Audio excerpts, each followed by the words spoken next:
O estúdio é um balde furado, né?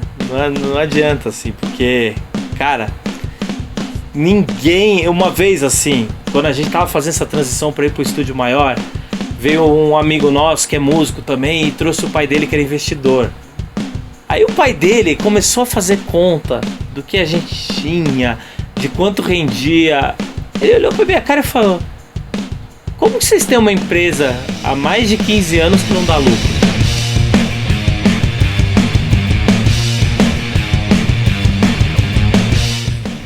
Meu nome é Arthur Joly, eu sou produtor musical, trabalho com música desde 1998. Eu sou o Fernando Sanches, aqui do Estúdio El Rocha, de São Paulo. Estúdio que é um estúdio da família, né? Minha família criou ele em 1997. Meu pai, antes do Plano Collor, ele trabalhou 20 anos numa firma. E no Plano Collor, a firma faliu do dia pra noite. Aí ele começou a se virar, assim. Foi mandado embora e foi trabalhar com manutenção de computador.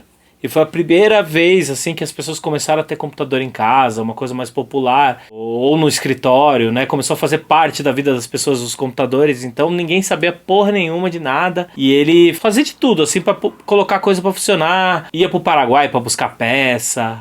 Na época a importação era muito complicada e tal. E aí ele ficou anos nisso, né?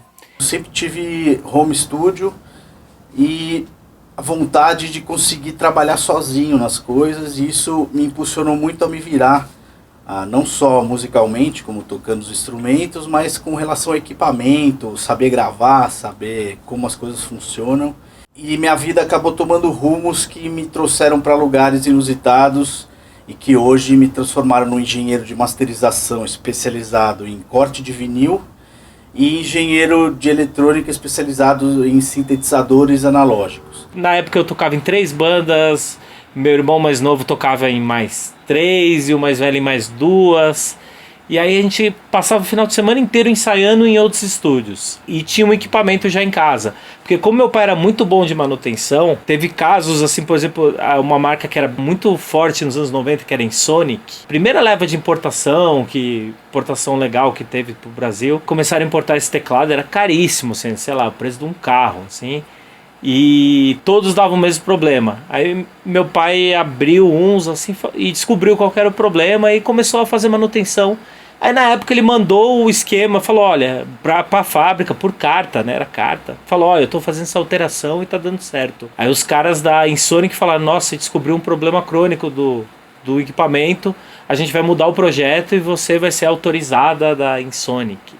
A coisa que mais mudou minha vida na música foi o aparecimento de um torno Neumann, que aconteceu da seguinte maneira: eu estava numa época que eu trabalhava com música para publicidade, então era uma época que o dólar estava muito baixo, eu não era casado e não tinha filhos e trabalhava com propaganda, então eu estava com clientes grandes, eu trabalhava para Nike, para MTV, então eu ganhava muito bem para uma pessoa da minha idade, e eu descobri o eBay.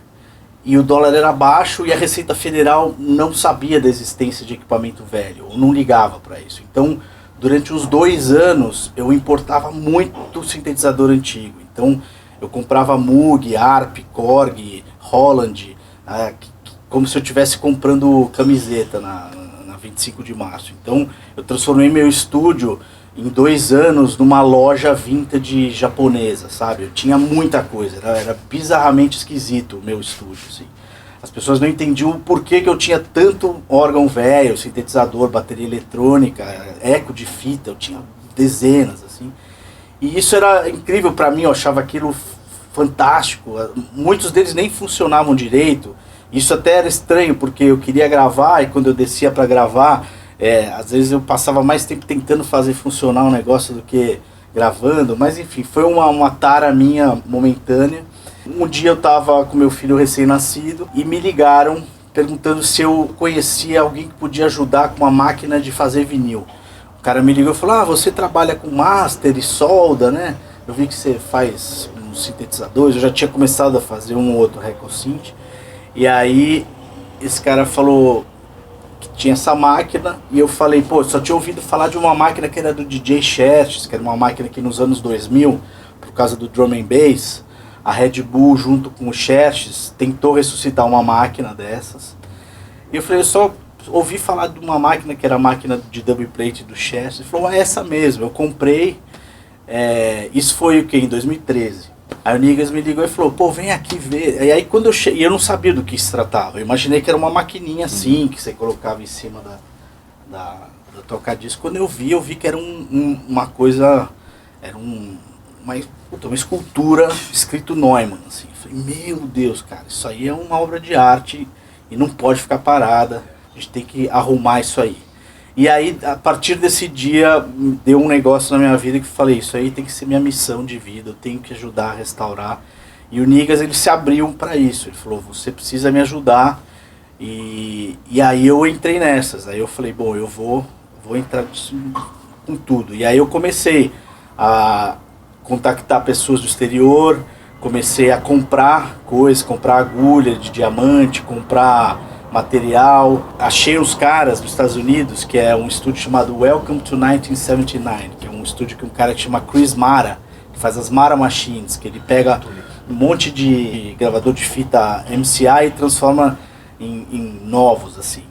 Esse cara tem um estúdio que não tem nada digital, eles só tem um computador que eles usam para gravar da fita pro computador e fica escondido numa sala, eles não deixam nem os clientes verem, assim.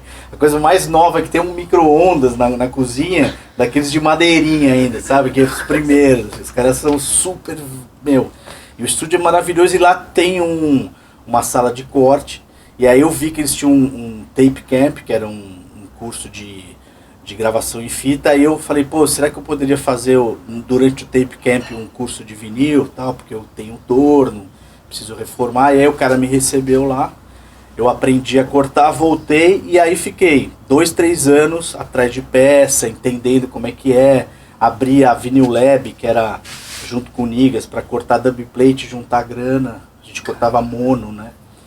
Então meu pai, nessa coisa de fazer manutenção depois de teclados para vários músicos e para importadora, começou a pegar equipamento pra gente que estava começando a tocar. Na época, foi a época do Nirvana, do Soundgarden, das Mudhoney, dessas bandas grunges assim, que fez a gente ter banda, né? Era uma coisa mais real, assim. A gente veio do metal, nós três, assim, mas o metal cobra muito, né? Muito difícil você entrar no metal. Você tem que ser bom pra tocar metal. Você não pode ser meia boca, assim. E a gente era moleque, eu tinha 12 anos, a gente era ruim, né? Tocava mal. Aí veio essa leva mais punk, assim, que fez com que a gente desse a cara, né? E entrasse num cenário punk que estava sendo criado em São Paulo, que aí aceitava mais você ser ruim, assim, sabe? Você tá aprendendo... Era uma coisa mais de expressar a sua arte do que propriamente técnica, assim. As bandas eram ruins pra caralho, mas a gente se divertia, a gente fazia e muita gente boa saiu desse rolê, né? Então, eu e meus irmãos, a gente passava o final de semana inteiro em estúdios de ensaio em São Paulo e gastava uma puta grana nisso. Aí meu pai falou, olha, vocês conhecem todo mundo das bandas de São Paulo. O dinheiro que eu economizar já vai valer a pena se a gente montar um estúdio pra vocês, assim. E aí você chama as bandas dos amigos e a gente vai pagando as contas. A gente alugou uma casinha e começamos assim a fazer ensaios. Trouxemos até 2 caras do Paraguai também, que estão até hoje aqui comigo. Nessa loucura toda, o Rafael do Planet Hemp, na época, que era uma banda muito grande na época, tava estouradaça assim. Ele lançou o primeiro disco da minha banda e aí ele tinha um equipamento de gravação de 8 canais. Uma Tascam, né, essa 38, sabe, de meia polegada, que funcionavam 7 canais, mas meu pai conseguiu colocar para funcionar e a gente começou a gravar as bandas de São Paulo, assim. Começou a gravar demo, começou a vir bandas de outras cidades. A gente fazia também muita gravação ao vivo, mesmo no estúdio em cassete. Começou a ficar boa as gravações na nossa sala de ensaio. E aí começou a rolar bem, aí do nada um amigo do meu pai falou que tinha um cara, um produtor de pagode na época, tinha um equipamento analógico, uma máquina de 16 canais, Soundcraft, que eu nunca tinha visto na minha vida, 16 canais em 2 polegadas e uma mesa TAC Scorpion para vender lá, todo fudido, o equipamento acabado.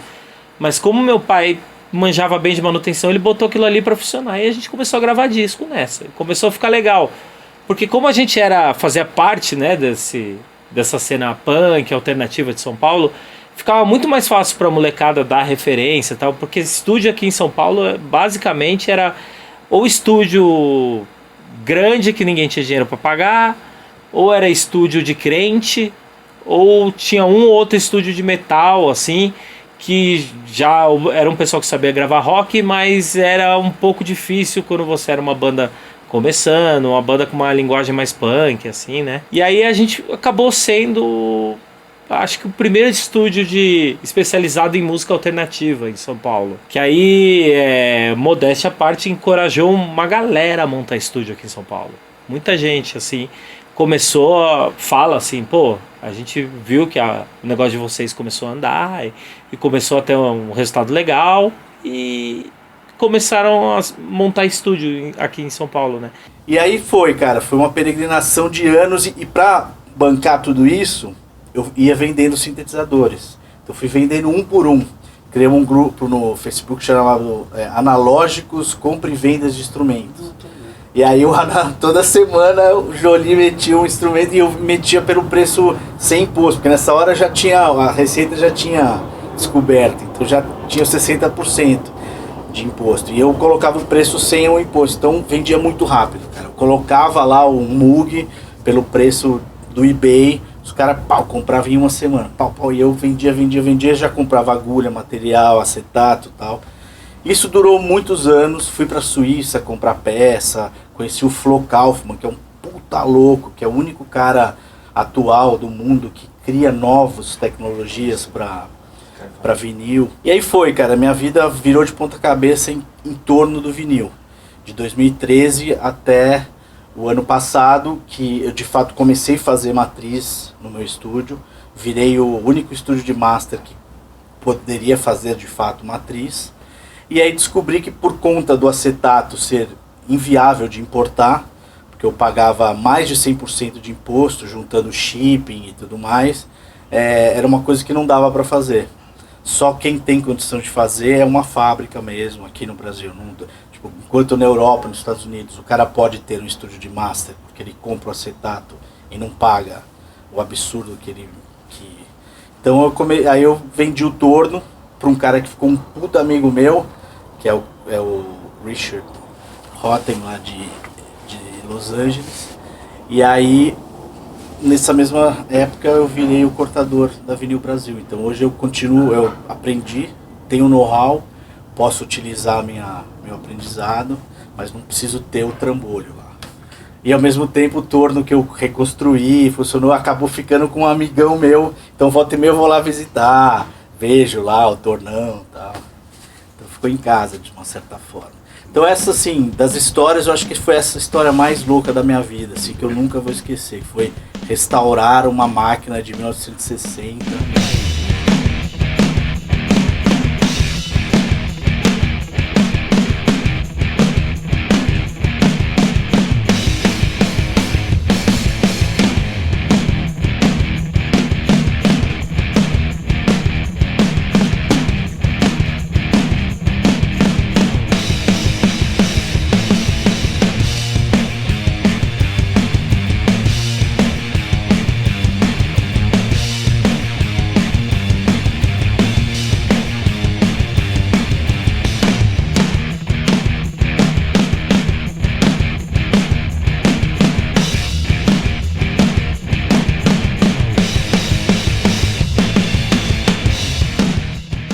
Hoje em dia, em cada zona da cidade, você tem um estúdio legal de gravação que você pode trabalhar música mais alternativa, né? Não ligada a coisa de mainstream, e que você vai ter um resultado legal. Você pode escolher isso, né?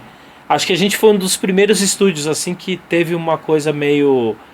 que o estúdio tinha um som que fazia parte do disco. Porque antes o conceito das pessoas do estúdio é que era para ser uma coisa muito neutra, assim, né? Tipo, o estúdio não era pra parecer uma marca do estúdio ou uma marca de quem tava gravando. Era uma coisa meio... O cara tinha que fazer simulando alguma coisa que a banda levou. E a gente começou a ter uma identidade, assim, uma coisa mais suja, mais orgânica. Eu demorei muito pra gravar no computador. A primeira vez que eu gravei uma bateria no computador, eu fiquei chocado, assim. Porque, qualquer coisa clipava, eu ficava em choque, né? Porque eu gravei muito tempo, eu fiquei até, sei lá, de 97 até 2002, acho que todo o trabalho que eu fiz foi em fita, assim. Teve a fase da meia polegada e depois a gente caiu para 2 polegadas. Comprava fita usada do Bebop, que era um estúdio grande, que eles usavam uma vez. Então tinha um monte de fita do Só Pra Contrariar, que a gente apagou, sei lá, com banda de black metal, de grind. Tem aí uns rolos, assim, se a gente for fuçar aí. Esse aqui já é o 4º lugar, assim. A gente teve a primeira casinha, ela começou a ficar pequena, a gente foi para um lugar que a gente conseguiu dividir o ensaio e a gravação. E aí realmente a gente começou a fazer disco atrás de disco. Era época de disco punk, assim, que eu fazia, tipo, um dia gravava, no outro dia mixava, e era isso, assim, né? Aí nessa época acho que eu fiz mais de 100 discos, assim, que disco de 20 horas no total, sabe? 12 músicas, gravava a base inteira ao vivo, punha a voz em cima, mixava, tipo, e mixagem daquele jeito, né? Tipo, essa aqui o solo é mais alto, essa aqui não tem solo. Era tudo meio que uma doideira, assim. Mas foi uma puta escola, cara. A gente pegava... Comecei a me virar bem, assim, pegando uns caras que não sabiam tocar direito. É um desafio. Quando você pega um baterista bom, é muito fácil tirar som de bateria. Pega um cara foda lá, você põe 2 microfones e vai vir tudo. E aí a gente tinha que quebrar a cabeça, reduzir canal. Nossa, uma vez eu fiz um disco de sertanejo, assim. E aí eu tive que ficar fazendo ping-pong, porque na época eu tentei sincar o computador com a máquina de fita. E aí nos testes funcionou maravilha, né? Aí na prática perdeu o sync. Sorte que os caras cantavam bem pra caramba, mas aí eu tive que reduzir tudo pra 16 canais. Fiz um disco de sertanejo em 16 canais, assim, foi muita doideira, né? Mas foi uma puta escola boa, cara. A gente aprendeu a tomar decisão, sabe? Que isso a gente tinha muito problema, assim. Quando a gente ia gravar em outro estúdio, parecia que as pessoas não tomavam decisão nunca, assim. Era uma coisa meio, não, isso resolve depois, isso é na mixagem. Ou então, foi uma vez que aconteceu que eu fui gravar uma demo de uma banda que eu tinha, eu tocava bateria nessa banda, tocava mal pra caralho, assim. Aí eu pedi pro cara, eu quero fazer essa guitarra assim mais, sei lá, mais aberta, não sei o que. Aí o cara, isso eu não vou fazer. Se você quiser, você faz você. Eu falei, então tá, então vou fazer, né? Fiz, ficou uma bosta, né? Mas eu era moleque, metido, tava querendo fazer as coisas. Fiz, assim. Então isso me encorajou, assim. Eu pegava tudo que eu achava de publicação, porque não tinha internet na época, né? Então era muita pesquisa de revista... Qualquer matéria de gravação eu saía, tirava xerox, livro, pegava emprestado com os amigos.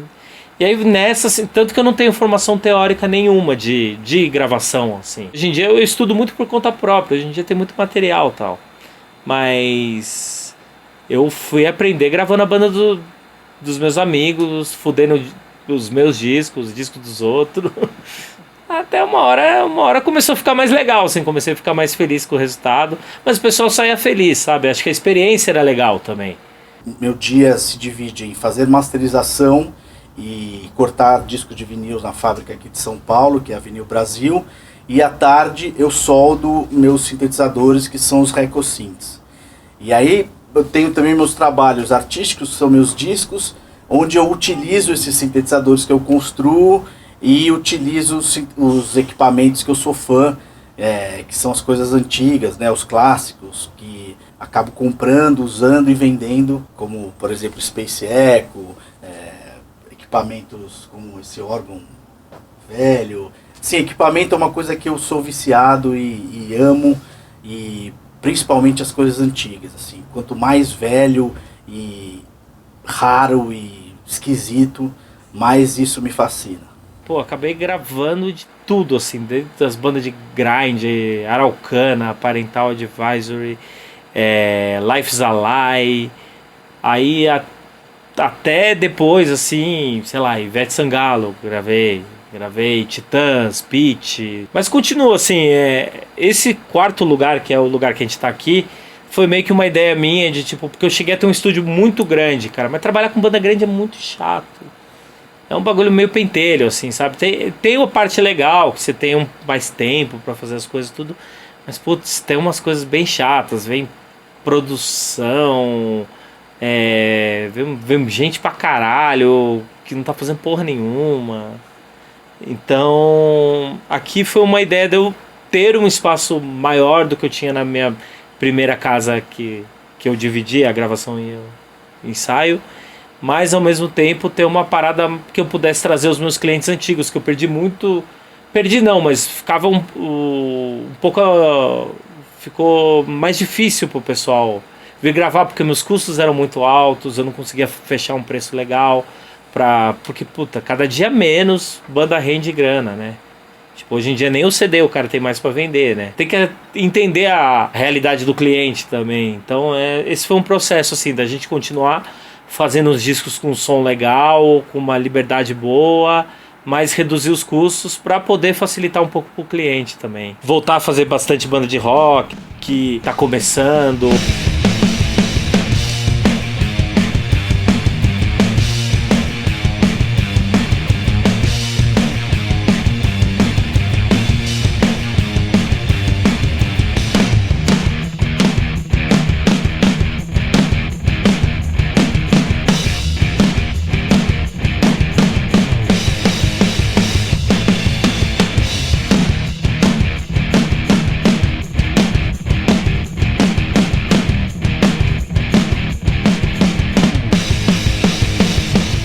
Mês passado eu gravei a banda com o Pedro Carvalho, que é um cara que teve várias bandas, é um cara bem importante aqui da cena hardcore de São Paulo, que acho que foi o meu primeiro ou segundo cliente lá, quando a gente conseguiu botar para funcionar o kit de 16 canais, assim, do estúdio.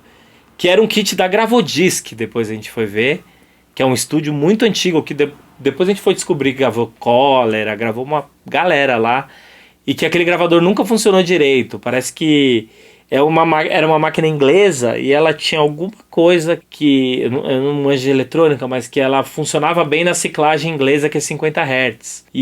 Mas isso nenhum técnico tinha descobrido, que aqui a gente trabalha em 60 Hz. E aí meu pai conseguiu sacar isso aí, e aí a máquina trabalhou muito tempo.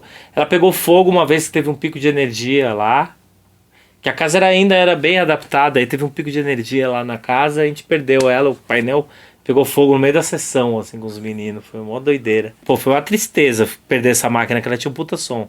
O Victor Rice, que é um produtor de reggae americano que mora aqui em São Paulo, ele sempre fala dela, ele amava o som. O Victor foi um cara muito importante pra mim, ele é um cara que trouxe essa ideia mais americana de, não, vamos gravar mais pronto, vamos sujar, procurar, não aquela coisa tipo, que eu era, até essa época eu era um pouco mais careta tal. Ele falava, não, mas isso aqui a gente quer mais sujo, vamos gravar no vermelho mesmo, vamos.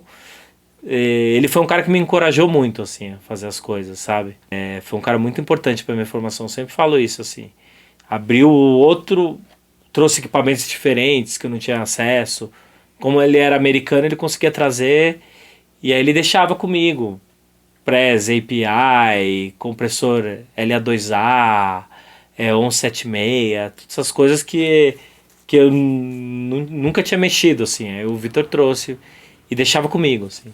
Hoje em dia ele tem uma sala de mixagem no Copan, que é muito legal o esquema dele, ele mixa, tem lá o rack dele já, tudo nos canais certos, aí ele abre na mesa dele lá. Trabalha baixinho pra caramba, os clientes ficam loucos. Tem um fone lá pros clientes, porque não aumenta nem fudendo. Mas ele foi um cara muito importante, cara. Ele é um cara foda, assim. Eu fico pensando se um dia eu conseguiria ir no banco e pedir assim tudo que eu já ganhei na minha vida e ver se eu consigo, através desses números, saber se eu tomei mais prejuízo. Certamente eu acho que eu tomei mais prejuízo do que lucro na minha vida. Mas o que eu tento medir é se eu fui mais feliz do que triste nesse período. Porque ganhar dinheiro com a música hoje em dia, tem épocas que eu acho que eu ganho, mas tem muitas épocas que eu acho que eu perdi muito. E épocas que eu não sei se de fato eu perdi ou se eu investi.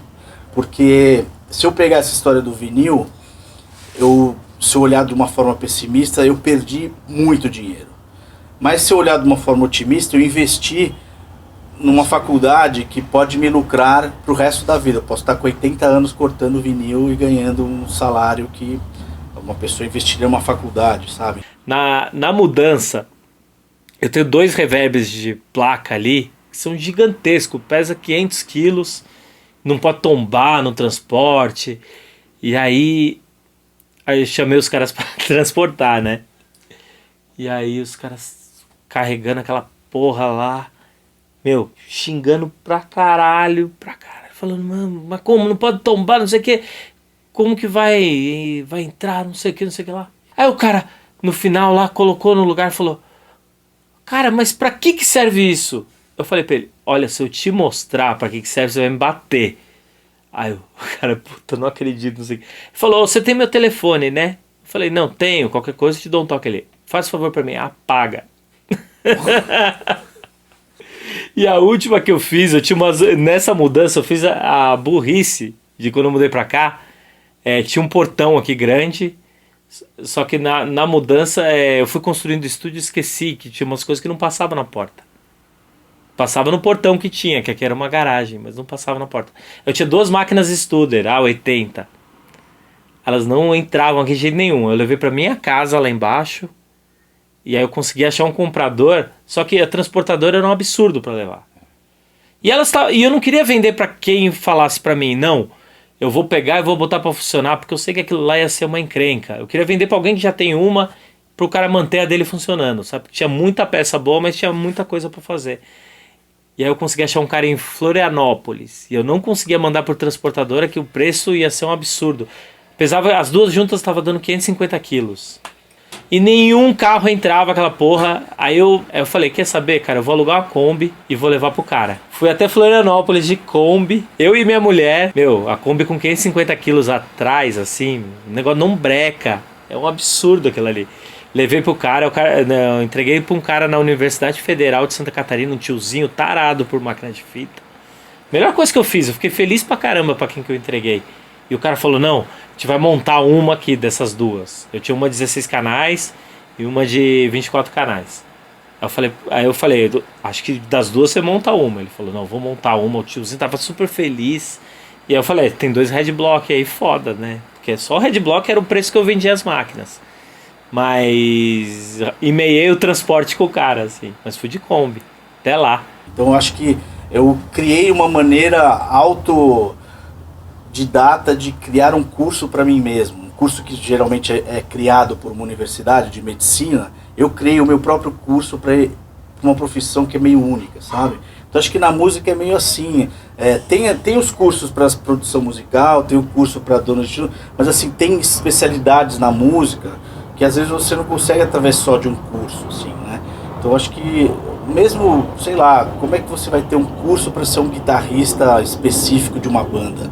Você pode ter um curso de guitarra, mas para ser um guitarrista específico, acho que só as pauladas da vida que vai te ensinar mesmo. Então eu acho que com relação à contabilidade é muito difícil se você se enquadrar num padrão de você fazer, eu pelo menos, eu nunca consegui ter um Excel correto de quanto, mesmo porque às vezes aparecem oportunidades assim, puta, eu tô no meio de uma gravação e eu falo, puta, esse mês eu vou conseguir fechar no azul, aí eu olho pro lado no Jaguar por 5 pau e falo, puta, esse negócio, mano, que eu sempre sonhei, isso aqui, meu, puta, na pior das hipóteses, isso aqui daqui a 10 anos vai valer 10, então vai lá e gasta tudo e fica devendo 3 no fim do mês. Então acontece muito isso, assim, pra mim, né? E, sei lá, por outro lado, acho que se eu não tivesse essa ousadia, eu não teria saído do meu quarto. Eu acho que foi assim, eu passei muito perrengue, dividi muito, paguei muito juro pro banco. Eu acho que na minha família inteira talvez eu fui o cara que mais entrei no cheque especial. Mas, sei lá, eu acho que eu cheguei num lugar que eu nem imaginei. Quando minha mãe falava, você vai ser músico da noite e tal, eu falava, será? Sei lá, não sei. Quando a gente tava fazendo essa transição para ir pro estúdio maior, veio um amigo nosso que é músico também e trouxe o pai dele que era investidor. Aí o pai dele começou a fazer conta do que a gente tinha, de quanto rendia.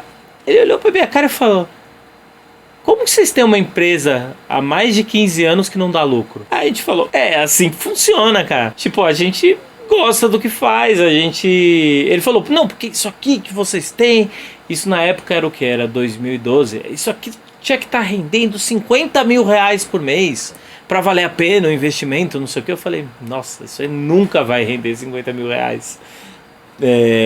Que hoje em dia seria, sei lá, 70 mil, 80 mil. Aí ele ficou abismado, ele falou, não é possível, tal. Aí o meu amigo sumiu depois desse dia. Cara, se você for racional em relação a um estúdio, você tá fudido, assim. Não é um negócio lucrativo. Você tem que amar muito isso aqui que você faz, assim. É uma coisa meio de maluco mesmo. Tanto que é ridículo, assim. Quando você encontra o pessoal que tem estúdio, só fala disso. É tipo um negócio de gente insana mesmo. Não tem lógica essa parada. Você só faz pura e simplesmente por amor e porque você precisa fazer. Tipo, às vezes eu tô de folga de domingo e aí eu subo aqui pro estúdio pra resolver alguma coisa. Minha mulher fica maluca, assim, ela fala, meu, descansa, relaxa, meu, faz outra coisa, tipo, é um negócio que chama, tem um magnetismo bizarro, assim. E por mais que, assim, hoje em dia eu tenho um pouco mais de consciência de que, tipo, eu preciso pagar as contas. Depois que eu assumi sozinho mais o estúdio, meus irmãos ainda gravam muita coisa, mixam, mas basicamente eu que toco a coisa aqui. Mas, cara, você tá sempre afundado em dívida. Você tá sempre inventando uma dívida nova, uma troca nova com alguém, de algum equipamento. E eu tenho um sério problema em ver coisa parada, assim. Se eu tenho coisa que eu não tô usando, eu já tento achar na hora alguém que vai pegar aquilo, vai botar pra funcionar, porque parece que o equipamento fica triste quando não tá funcionando, sabe? E aí, às vezes minha mulher fala, mas você é louco, caralho, por que você vai fazer isso? Tenta vender. Eu falo, não, eu não vou conseguir vender, vai dar mó trampo. Os caras que vão comprar são chatos pra caralho e não vai entender que esse negócio é assim mesmo. E aí eu deixo que o cara fala, a hora que você tiver alguma coisa depois você me dá, ou você me paga quando você puder. E fica nessa, cara.